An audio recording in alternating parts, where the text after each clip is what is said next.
nga eggwanga Uganda n'eggwanga erya Rwanda bakyatambulira mu bwerinde olw'ensonga nti enkolagana wakati w'amawanga gonna abiri tennaba kutegeerekeka. Olunaku olwaleero eggwanga lya Uganda likutte Abanyarwanda bana nga bano bakwatiddwa n'ebisi.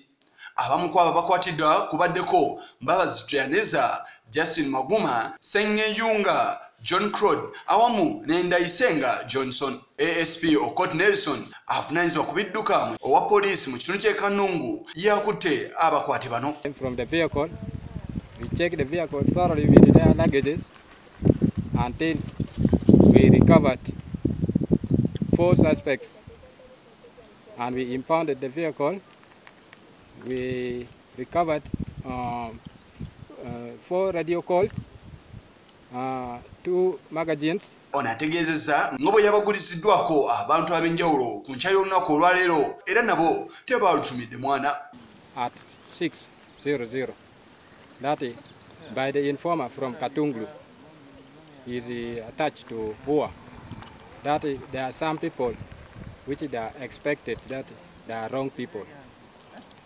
So they carry somebody from Katunglu and taking him to Kiyi. Ono alambise ebice ebyakwatiddwa n'abantu bano omubadde emmundu, radio call saako n'ebintu ebirala. Full, we recovered 2 grenades, totas,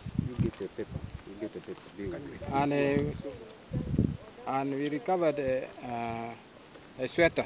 Abakwate poliisi ebakutte ne baleeta mu kibuga Kampala okwongera okunoonyereza. Kino jjukirwa nti eggwanga Uganda n'eggwanga erya Rwanda tebali makambugu era ng'olunaku olwaleero eggwanga Uganda lirina Abanyarwanda 13 beeritadde. Yisa Kigongo ku lwa Channel 44 olweggulo.